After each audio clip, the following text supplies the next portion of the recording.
राधे राधे दोस्तों, स्वागत है आपका हमारे YouTube चैनल में।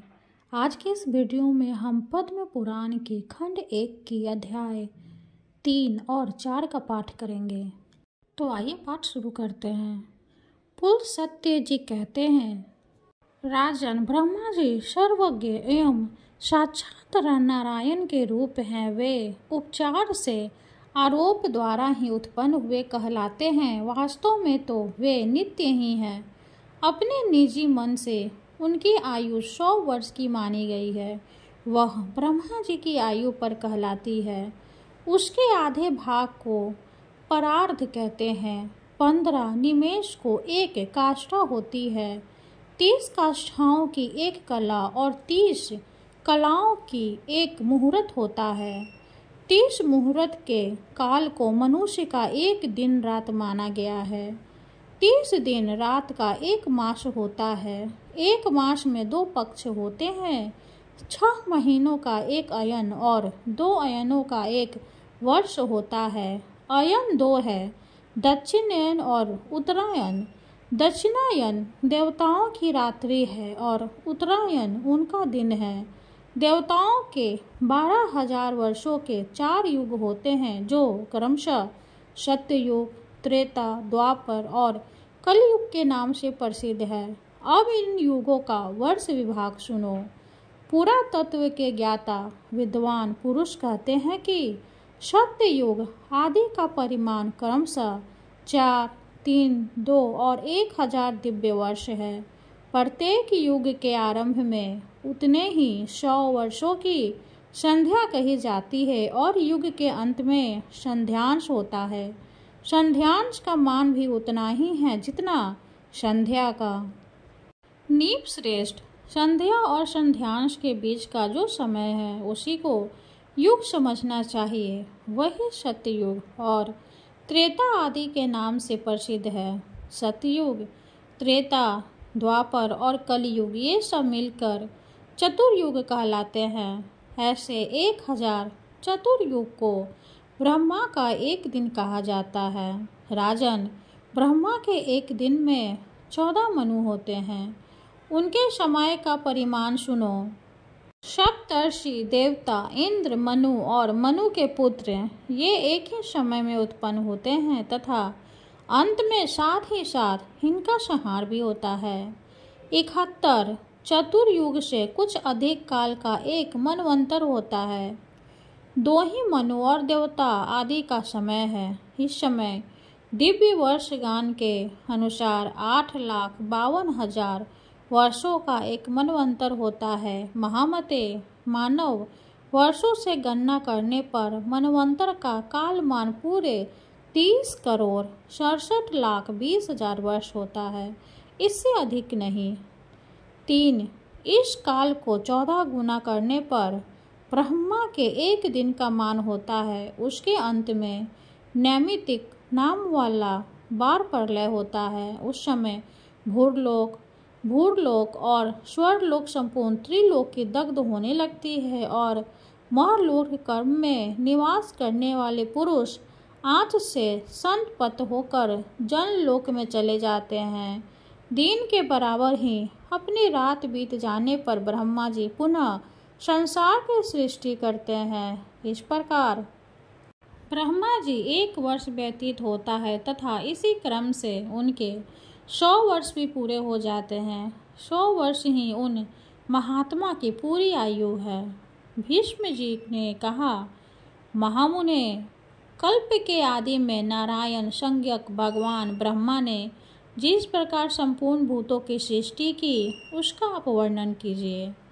पुल सत्य जी कहे, राजन, सबकी उत्पत्ति के कारण और अनादि भगवान ब्रह्मा जी ने जिस प्रकार प्रवाक की सृष्टि की वह बताता हूँ, सुनो। जब पिछले कल्प का अंत हुआ उस समय रात्रि में सोकर उठने पर सत्वगुण के उद्रेक से युक्त प्रभु ब्रह्मा जी ने देखा कि संपूर्ण लोक सूना हो रहा है। तब उन्होंने यह जानकर कि पृथ्वी एकार्णव के जल में डूब गई है और इस समय पानी के भीतर ही स्थित है, उसको निकालने की इच्छा से कुछ देर तक विचार किया। फिर वे यज्ञमय वाराह का स्वरूप धारण कर जल के भीतर प्रविष्ट हुए। भगवान को पाताल लोक में आया देख पृथ्वी देवी भक्ति से विनम्र हो गई और उनकी स्तुति करने लगी। पृथ्वी बोली, भगवान आप स्वरभूत स्वरूप परमात्मा हैं, आपको बारंबार नमस्कार है। आप इस पाताल लोक से मेरा उद्धार कीजिए। पूर्व काल में मैं आपसे ही उत्पन्न हुई थी। परमात्मा आपको नमस्कार है, आप सबके अंतर्यामी हैं, आपको प्रणाम है। प्रधान और व्यक्त आपके ही स्वरूप है, काल भी आप ही हैं, आपको नमस्कार है। प्रभु जगत की सृष्टि आदि के समय आप ही ब्रह्मा विष्णु और रुद्र रूप धारण करके संपूर्ण भूतों की उत्पत्ति पालन और संहार करते हैं। यद्यपि आप इन सबसे परे हैं। मुमुक्षु पुरुष आपकी आराधना करके मुक्त हो पर ब्रह्म परमात्मा को प्राप्त हो गए हैं। भला आप वासुदेव की आराधना किए बिना कौन मोक्ष पा सकता है? जो मन से ग्रहण करने योग्य, नेत्र आदि इंद्रियों द्वारा अनुभव करने योग्य तथा बुद्धि के द्वारा विचारणीय है, वे सब आप ही का रूप है। नाथ आप ही मेरे उपादान है, आप ही आधार है, आपने ही मेरी सृष्टि की है तथा मैं आपकी ही शरण में हूँ। इसलिए इस जगत के लोग मुझे माधवी कहते हैं। पृथ्वी ने जब इस प्रकार स्तुति की तब उनका परम कांतिमान भगवान धरनी धरने के घर स्वर में गर्जना की। सामवेदी उनकी उस ध्वनि के रूप में प्रकट हुआ। उनके नेत्र खिले हुए कमल के समान शोभा पा रहे थे तथा शरीर कमल के पत्ते के समान श्याम रंग का था। उन महावराह रूपधारी भगवान थे पृथ्वी को अपनी दारों पर उठा लिया और रसातल से वे ऊपर की ओर उठे। उस समय उनके मुख से निकली हुई सांस के आघात से उछले हुए उस प्रलयकालीन जल ने जन लोक में रहने वाले सनंदन आदि मुनियों को भिगोकर निष्पाप कर दिया। भगवान महावराह का उदर जल से भीगा हुआ था। जिस समय वे अपने वेदमय शरीर को कांपते हुए पृथ्वी को लेकर उठने लगे, उस समय आकाश में स्थित महर्षि गण उनकी स्तुति करने लगे। ऋषियों ने कहा, जनेश्वरों की परमेश्वर केशव आप सबके प्रभु हैं। गद्दा शंख उत्तम खग और चक्र धारण करने वाले हैं। सृष्टि पालन और संहार के कारण तथा ईश्वर भी आप ही है। जिसे परम पद कहते हैं वह भी आपसे भिन्न नहीं है। प्रभु आपका प्रभाव अतुलनीय है। पृथ्वी और आकाश के बीच जितना अंतर है वह सब आपके ही शरीर से व्याप्त है। इतना ही नहीं, यह संपूर्ण जगत भी आपसे व्याप्त है। भगवान आप इस विश्व का हित साधन कीजिए। जगदीश्वर एकमात्र आप ही परमात्मा है, आपके सिवा दूसरा कोई नहीं है। आपकी ही महिमा है जिससे यह चराचर जगत व्याप्त हो रहा है। यह सारा जगत ज्ञान स्वरूप है, तो भी अज्ञानी मनुष्य इसे पदार्थ रूप देखते हैं, इसलिए उन्हें संसार समुद्र में भटकना पड़ता है। परंतु परमेश्वर जो लोग विज्ञान वेत्ता हैं, जिनका अंतःकरण शुद्ध है, वे समस्त संसार को ज्ञान में ही देखते हैं, आपका स्वरूप ही समझते हैं। स्वरभूतो स्वरूप परमात्मन आप प्रसन्न होइए, आपका स्वरूप अप्रमेय है। प्रभु भगवान आप सबके उद्धार के लिए इस पृथ्वी का उद्धार एवं संपूर्ण जगत का कल्याण कीजिए। राजन सनकादि मुनि जब इस प्रकार स्तुति कर रहे थे, उस समय पृथ्वी को धारण करने वाले परमात्मा महावराह शीघ्र ही इस वसुंधरा को ऊपर उठा लाए और उसे महासागर के जल पर स्थापित किया। उस जल राशि के ऊपर यह पृथ्वी एक बहुत बड़ी नौका की भांति स्थित हुई। तत्पश्चात भगवान ने पृथ्वी के कई विभाग करके 7 द्वीपों का निर्माण किया तथा भूलोक, भूलोक, स्वलोक और महलोक इन चारों लोकों की पूर्ववत कल्पना की। तदंतर ब्रह्मा जी ने भगवान से कहा, प्रभु, मैंने इस समय जिन प्रधान असुरों को वरदान दिया है, उनको देवताओं की भलाई के लिए आप मार डाले। मैं जो सृष्टि रखूंगा उसका आप पालन करें। उनसे ऐसा करने पर भगवान विष्णु तथास्तु कहकर चले गए और ब्रह्मा जी ने देवता आदि प्राणियों की सृष्टि आरंभ की। महत्व की उत्पत्ति को ही ब्रह्मा की प्रथम सृष्टि समझना चाहिए। तन्मात्राओं का आविर्भाव दूसरी सृष्टि है, उसे भूत सर्ग भी कहते हैं।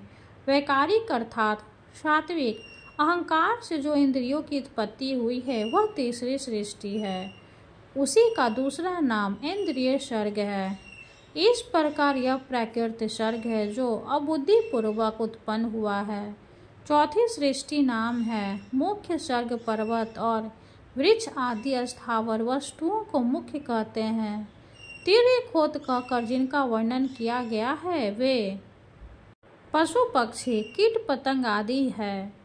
पांचवी सृष्टि के अंतर्गत है, उन्हें तिर्यक योनि भी कहते हैं। तत्पश्चात उदरवते देवताओं का सर्ग है, वह छठी सृष्टि है और उसी को देव सर्ग भी कहते हैं। तदंतर सातवीं सृष्टि अर्वाक सोता ऊकी है, वही मानव सर्ग कहलाता है। आठवां अनुग्रह सर्ग है, वह सात्विक भी और तामस भी। इन 8 सर्गों में से अंतिम 5 वैकृत सर्ग माने गए हैं तथा आरंभ के 3 सर्ग प्राकृत माने गए हैं। 9वीं कौमार सर्ग है, यह प्राकृत भी है। वैकृत भी इस प्रकार जगत की रचना में प्रवृत्त हुए जगदीश्वर प्रजापति के ये प्राकृत और वैकृत नामक 9 सर्ग तुम्हें बतलाए गए, जो जगत के लिए मूल कारण है। अब तुम और क्या सुनना चाहते हो? भीष्म जी ने कहा, गुरुदेव, आपने देवताओं आदि की सृष्टि थोड़ी ही बताई है मुनीश्वर, अब मैं उसे आपके मुख से विस्तार के साथ सुनना चाहता हूँ। पुलस्त्य जी ने कहा, राजन, संपूर्ण प्रजा अपने पूर्वकृत शुभाशुभ कर्म से प्रभावित रहती है, अतः प्रलय काल में सबका संहार हो जाने पर भी वह उस काम से संस्कार से मुक्त नहीं हो पाती। जब ब्रह्मा जी सृष्टि कार्य में प्रवृत्त हुए उस समय उनसे देवताओं से लेकर अस्तार पर्यंत 4 प्रकार की प्रजा उत्पन्न हुई। वे चारों ब्रह्मा जी के मानसिक संकल्प से प्रकट होने के कारण मानसी प्रजा कहलाए। तदंतर प्रजापति ने देवता, असुर, पितर और मनुष्य इन 4 प्रकार के प्राणियों की तथा जल की भी सृष्टि करने की इच्छा से अपने शरीर का उपयोग किया। उस समय सृष्टि की इच्छा वाले मुक्त आत्मा प्रजापति की जांघ से पहले दुरात्मा असुरों की उत्पत्ति हुई। उनकी सृष्टि के पश्चात भगवान ब्रह्मा ने अपनी वयस आयु से इच्छानुसार वयो यानी पक्षियों को उत्पन्न किया। फिर अपनी भुजाओं से भेड़ों और मुख से बकरों की रचना की। इस प्रकार अपने पेट से गाय और भैंसों को तथा पैरों से घोड़े, हाथी, गधे, नीलगाय, हिरण, ऊंट, खच्चर तथा दूसरे पशुओं की सृष्टि की। ब्रह्मा जी की रोमवलियों से फल, मूल तथा भांति भांति के अन्नों का प्रादुर्भाव हुआ। गायत्री छंद, ऋग्वेद, त्रिविधस्तोम, रथंतर तथा अग्निष्टोम यज्ञ को प्रजापतियों ने अपने पूर्ववर्ती मुख से प्रकट किया। यजुर्वेद, त्रिष्टुप छंद, पंचदशतोम, द्वितसाम और उकथी दक्षिण वाले मुख से रचना की। सामवेद, जगती छंद, सप्तदशतोम, वैरूप और अतिरात्र भाग की सृष्टि पश्चिम मुख से की तथा 21तोम अर्थवेद, आप्तयाम, अनुष्टुप छंद और वैराज को उत्तरवर्ती मुख से उत्पन्न किया। छोटे बड़े जितने भी प्राणी हैं सब प्रजापति के विभिन्न अंगों से उत्पन्न हुए। कल्प के आदि में प्रजापति ब्रह्मा ने देवताओं, असुरों, पितरों और मनुष्यों की सृष्टि करके फिर यक्ष, पिशाच, गंधर्व, अप्सरा, सिद्ध, किन्नर, राक्षस, सिंह, पक्षी, मृग और सबको उत्पन्न किया। नित्य और अनित्य जितना भी यह चराचर जगत है, सबको आदि कर्ता भगवान ब्रह्मा ने उत्पन्न किया। उन उत्पन्न हुए प्राणियों में से जिन्होंने पूर्व कल्प में जैसे कर्म किए थे, वे पुनः बारंबार जन्म लेकर वैसे ही कर्मों में प्रवृत्त होते हैं। इस प्रकार भगवान विधाता ने ही इंद्रियों के विषयों, भूतों और शरीरों में विभिन्नता एवं पृथक पृथक व्यवहार उत्पन्न किया। उन्होंने कल्प के आरंभ में वेद के अनुसार देवता आदि प्राणियों के नाम, रूप और कर्तव्य का विस्तार किया। ऋषियों तथा अन्य प्राणियों के भी वेदानुकूल नाम, उनके यथा योग कर्मों को भी ब्रह्मा जी ने ही निश्चित किया। जिस प्रकार भिन्न भिन्न रीतियों के बारंबार आने पर उनके विभिन्न प्रकार के चिन्ह पहले के समान ही प्रकट होते हैं, उसी प्रकार सृष्टि के आरंभ में सारे पदार्थ पूर्व कल्प के अनुसार ही दृष्टिगोचर होते हैं। सृष्टि के लिए इच्छुक तथा सृष्टि की शक्ति से युक्त ब्रह्मा जी कल्प के आदि में बारंबार ऐसी ही सृष्टि किया करते हैं। तीसरा अध्याय समाप्त हुआ। अब हम चौथा अध्याय का पाठ करेंगे। भीष्म जी कहा, ब्राह्मण, आपने अर्वाक्तोक नामक सर्ग का जो मानव सर्ग के नाम से भी प्रसिद्ध है, संक्षेप से वर्णन किया। अब उसी को विस्तार के साथ कहिए।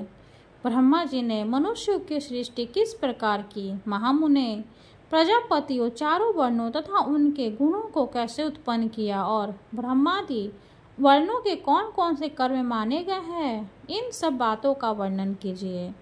पुल सत्य जी बोले, कुरुश्रेष्ठ, सृष्टि की इच्छा रखने वाले ब्रह्मा जी ब्राह्मण, क्षत्रिय, वैश्य और शूद्र इन चार वर्णों को उत्पन्न किया। इनमें ब्राह्मण मुख से, क्षत्रिय वक्ष स्थल से, वैश्य जांघों से और शूद्र ब्रह्मा जी के पैरों से उत्पन्न हुए। महाराज, ये चारों वर्ण यज्ञ के उत्तम साधन हैं। अतः ब्रह्मा जी ने यज्ञानुष्ठान की सिद्धि के लिए ही इन सब की सृष्टि की। यज्ञ से तृप्त होकर देवता लोक जल को वृष्टि करते हैं, जिससे मनुष्य को भी तृप्ति होती है। अतः धर्ममय यज्ञ सदा ही कल्याण का हेतु है। जो लोग सदा अपने वर्चोचित कर्म में लगे रहते हैं, जिन्होंने धर्म विरुद्ध आचरणों का परित्याग कर दिया है तथा जो सन्मार्ग पर चलने वाले हैं, वे श्रेष्ठ मनुष्य ही यज्ञ का यथावत अनुष्ठान करते हैं। राजन, यज्ञ के द्वारा मनुष्य इस मानव देह के त्याग के पश्चात स्वर्ग और अपवर्ग भी प्राप्त कर सकते हैं तथा और भी जिस स्थान को पाने की उन्हें इच्छा हो, उसमें वे जा सकते हैं। नीप श्रेष्ठ ब्रह्मा जी के द्वारा चतुर्वर्ण व्यवस्था के अनुसार रची हुई प्रजा उत्तम श्रद्धा के साथ श्रेष्ठ आचरण का पालन करने लगी। वह इच्छानुसार जहाँ चाहती रहती है, उसे किसी प्रकार की बाधा नहीं सताती थी। समस्त प्रजा का अंतःकरण शुद्ध था। वह स्वभाव से ही परम पवित्र थी। धर्मानुष्ठान के कारण उसकी पवित्रता और भी बढ़ गई थी। प्रजाओं के पवित्र अंतःकरण में भगवान श्री हरि का निवास होने के कारण सबको शुद्ध ज्ञान प्राप्त होता था, जिससे सब लोग श्री हरि के पर ब्रह्म नामक कर लेते थे। परम पद का साक्षात्कार तदंतर प्रजा जीविका के साधन, उद्योग धंधे और खेती आदि का काम करने लगी। राजन, धान, जौ, गेहूं, छोटे धान्य, तिल, कंगनी, ज्वार, कोंदो, चेना, उड़द, मूंग, मसूर, मटर, कुल्थी, अरहर, चना और सन, ये 17 ग्रामीण अन्नों की जातियां हैं। ग्रामीण और जंगली दोनों प्रकार के मिलाकर 14 अन्न यज्ञ के उपयोग में आने वाले माने गए हैं। उनके नाम ये हैं: धान, जौ, उड़द, गेहूं, महीन धान्य, तिल, 7वीं कंगनी और 8वीं कुल्थी ये ग्रामीण अन्न है तथा 7वां तित्री का चावल, जरतिल, वन तिल, गवेधो, वेनुयव और मक्का यह 6 जंगली अन्न है। ये 14 अन्न यज्ञानुष्ठान की सामग्री है तथा यज्ञ ही इनकी उत्पत्ति का प्रधान हेतु है। यज्ञ के साथ ये अन्न प्रजा की उत्पत्ति और वृद्धि के परम कारण है। इसलिए इहलोक और परम लोक के ज्ञाता विद्वान पुरुष इन्हीं के द्वारा यहाँ का अनुष्ठान करते रहते हैं। निपश्रेष्ठ प्रतिदिन किया जाने वाला यज्ञानुष्ठान मनुष्यों का परम उपकारक तथा उन्हें शांति प्रदान करने वाला होता है। प्रजापति ने प्रजा के स्थान और गुणों के अनुसार उनमें धर्म मर्यादा की स्थापना की। फिर वर्ण और आश्रमों के पृथक पृथक धर्म निश्चित किए तथा स्व धर्म का भली भांति पालन करने वाले सभी वर्णों के लिए पुण्यमय लोकों की रचना की। योगियों को अमृत स्वरूप ब्रह्म धाम की प्राप्ति होती है, जो परम पद माना गया है। जो योगी सदा एकांत में रहकर यत्न पूर्वक ध्यान में लगे रहते हैं, उन्हें वह उत्कृष्ट पद प्राप्त होता है, जिसका ज्ञानी जन ही साक्षात कर पाते हैं। तामसित्र, अंधतामसित्र, महागौरव, रौरव, घोर, अश्विपत्रवन, कालसूत्र और अविचिमान आदि जो नरक हैं, वे वेदों की निंदा, यज्ञों का उच्छेद तथा अपने धर्म का परित्याग करने वाले पुरुषों के स्थान बताए गए हैं। ब्रह्मा जी ने पहले मन के संकल्प से ही बराबर प्राणियों की सृष्टि की, किंतु जब इस प्रकार उनकी सारी प्रजा पुत्र पौत्र आदि के क्रम से अधिक न बढ़ सकी, तब उन्होंने अपने ही सदृश अन्य मानस पुत्रों को उत्पन्न किया। उनके नाम है भृगु, पुलह, कृति, अंगिरा, मरीचि, दक्ष, अति और वशिष्ठ। पुराण में ये 9 ब्रह्मा निश्चित किए गए हैं। इन भृगु आदि के भी पहले जिन सनंदन आदि पुत्रों को ब्रह्मा जी ने जन्म दिया था, उनके मन से पुत्र उत्पन्न करने की इच्छा नहीं हुई, इसलिए वे सृष्टि रचना के कार्य में नहीं फंसे। उन सबको स्वभावतः विज्ञान की प्राप्ति हो गई थी। वे मातश्रय आदि दोषों से रहित और वीतराग थे। इस प्रकार संसार की सृष्टि से कार्य से उनके उदासीन को जाने पर परमात्मा ब्रह्मा जी को महान क्रोध हुआ। उनकी भौवें तन गई और ललाट क्रोध से उत्पन्न हो उठा। इसी प्रकार उनके ललाट से मध्यहन कालीन सूर्य के समान तेजस्वी रुद्र प्रकट हुए। उनका आधा शरीर स्त्री का था और आधा पुरुष का। वे बड़े प्रचंड थे और उनका शरीर बड़ा विशाल था।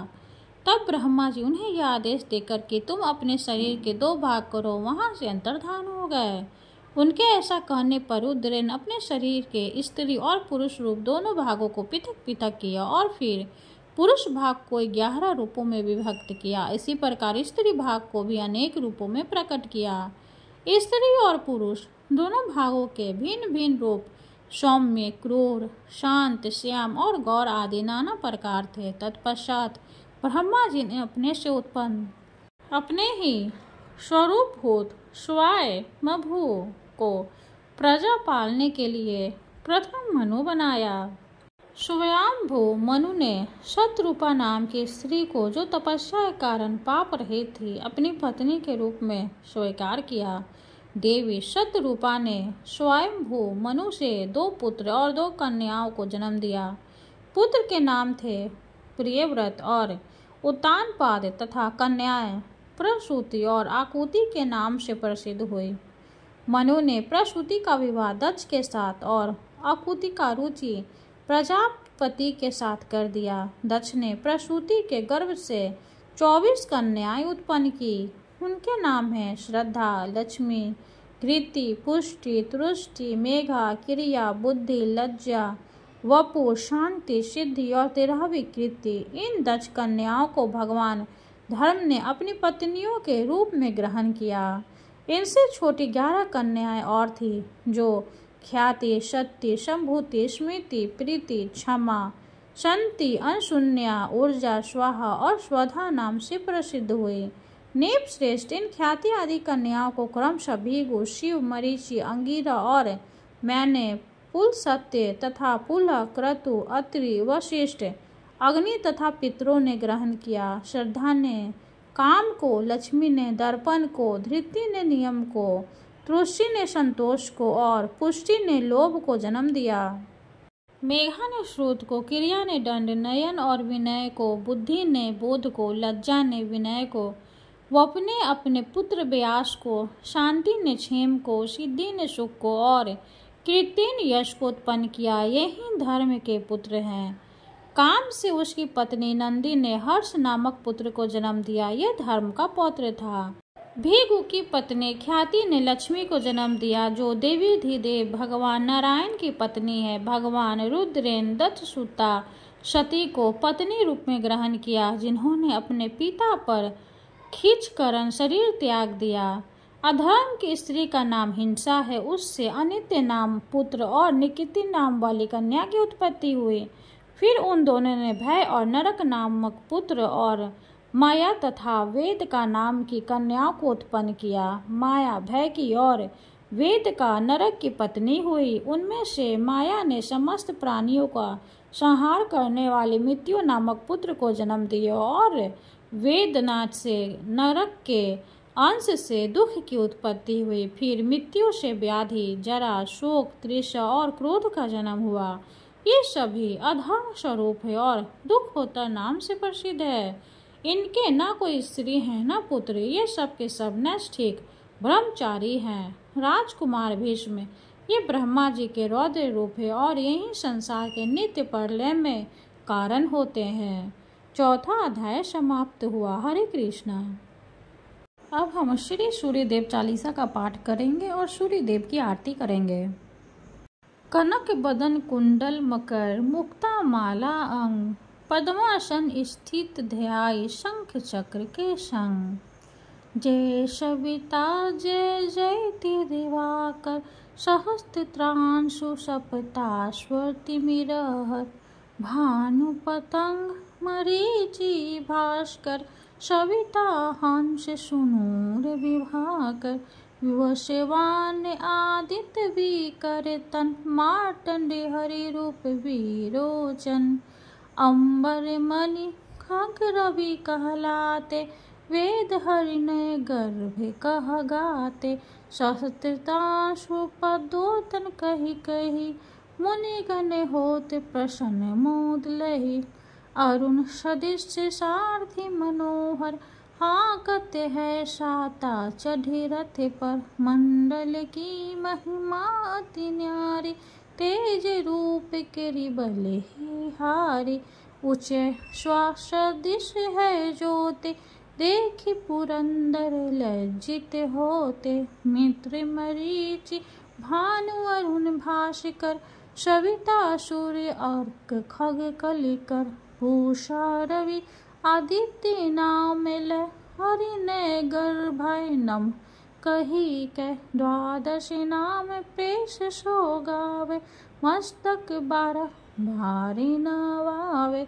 चारे पदार्थ जन सो पावे, दुख दारिद्र अगर पूज न सावे।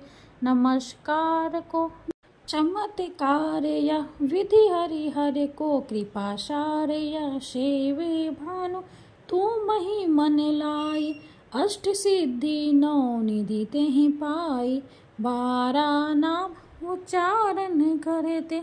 सहस जन्म के पातक टरते, उपाख्यान जो करते तब जन। रिपु सो जम लहते सो तेहि छन, धन्य सूत जुत परिवार बढ़ तू है। प्रबल मोह को फंद कट तू है, हर के शिष्य को रक्षा करते।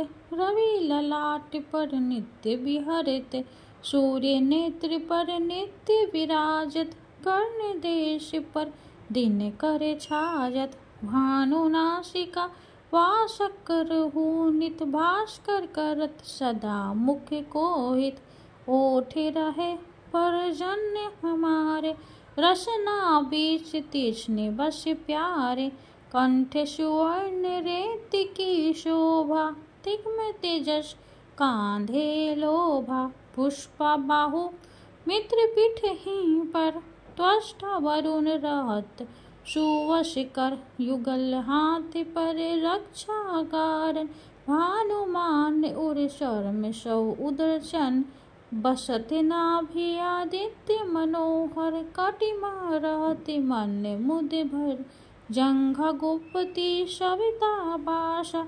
गुप्त दिवाकर करत हुलासा, विवश श्वान पद की रखवारी। बाहर बसते नीति नमहारे, सहस्त्रांशु सर्वांग समहारे, रक्षा कवच विचारे विचारे, अस जो जन अपने मन माहे, भय जग बीच करहूँ ते ही नाहि, तद्रुकुश ते ही कबहु न व्यापे, जो जन या को मन मह जापे, अंधकार जग का हो हरता, नौ प्रकाश से आनंद भरता, भगन ग्रसी न मिटावत जाहे, कोटि बार में पर नौ ताहि, मंद सदिश सुत जग के जाके, धर्मराज समय अद्भुत बाके, धन्य धन्य तुम दिन मनि देवा, क्या करत सुर मुनि नर सेवा, भक्ति भाव युक्त पुण्य नियम सो, दूर हटत सो भव के भ्रम सो, परम धन्य सो नर तन धारी, है प्रसन्न जेहि पर तम हारी, अरुणिमाख मह सूर्य फागुन, मधु वेंग नाम रवि उदयन, भानु उदय वैशाख घिनावे, ज्येष्ठ इंद्र आषाढ़ रवि गावे, यम भादो आश्विन है मेरेता, कार्तिक होत दिवाकर नेता, अगहन भीन विष्णु है पूषहि, पुरुष नाम रवि है मलमासिहि, भानु चालीसा प्रेम युत, गावही जे नर नीत, सुख संपत्ति लही विविध, होहि सदा कीर्ति कीर्ति। ओम जय सूर्य भगवान, जय हो दिनकर भगवान, जगत के नेत्र स्वरूपा, तुम हो त्रिगुण स्वरूपा, धरत सभी तब ध्यान, ओम जय सूर्य भगवान, ओम जय सूर्य भगवान, सारथी अरुण है प्रभु तुम, श्वेत कमल धारी, तुम चार भुजाधारी, अश्व है सात तुम्हारे, कोटि है किरण पसारे, तुम हो देव महान, ओम जय सूर्य भगवान, ओम जय सूर्य भगवान, उषा काल में जब तुम उदया चले आते, सब तब दर्शन पाते, फैलाते उजियारा, जागते तब जग सारा, करे सब तब गुणगान, ओम जय सूर्य भगवान, ओम जय सूर्य भगवान, संध्या में विघ्नेश्वर अस्ताचल जाते, गोधन तब घर आते, गोधुली बेला में, हर घर हर आंगन में हो तब महिमा गान, ओम जय सूर्य भगवान, ओम जय सूर्य भगवान, देव धनुज नर नारी, ऋषि मुनिवर भजते, आदित्य हृदय जपते, स्तोत्र मंगलकारी, इसकी है रचना न्यारी, देनव जीवन दान, जय सूर्य भगवान, ओम जय सूर्य भगवान, तुम हो त्रिकाल रचयिता, तुम जग के आधार, महिमा तब अपरंपार, प्राण का सिंचन करके भक्त को अपने देते, बल बुद्धि और ज्ञान, ओम जय सूर्य भगवान, ओम जय सूर्य भगवान, भूचर जल चर खेचर सबके हो प्राण तुम्ही, सब जीवों के प्राण तुम्ही, वेद पुराण बखाने, धर्म सभी तुम्हें माने, तुम ही सर्वशक्तिमान, ओम जय सूर्य भगवान, ओम जय सूर्य भगवान, पूजन करती दिशाएं पूजे 10 दिक्पाल, तुम भुवनों के प्रतिपाल, ऋतु तुम्हारी दास, तुम शाश्वत अविनाशी, शुभकारी अंशुमान, ओम जय सूर्य भगवान। ओम जय सूर्य भगवान। जय हो दिनकर भगवान। जगत के नेत्र स्वरूपा तुम हो त्रिगुण स्वरूपा। धरत सभी तो ध्यान। ओम जय सूर्य भगवान। ओम जय सूर्य भगवान। सूर्य भगवान की जय हो। वीडियो अगर अच्छी लगे तो लाइक कर दे, चैनल को सब्सक्राइब कर दे। धन्यवाद।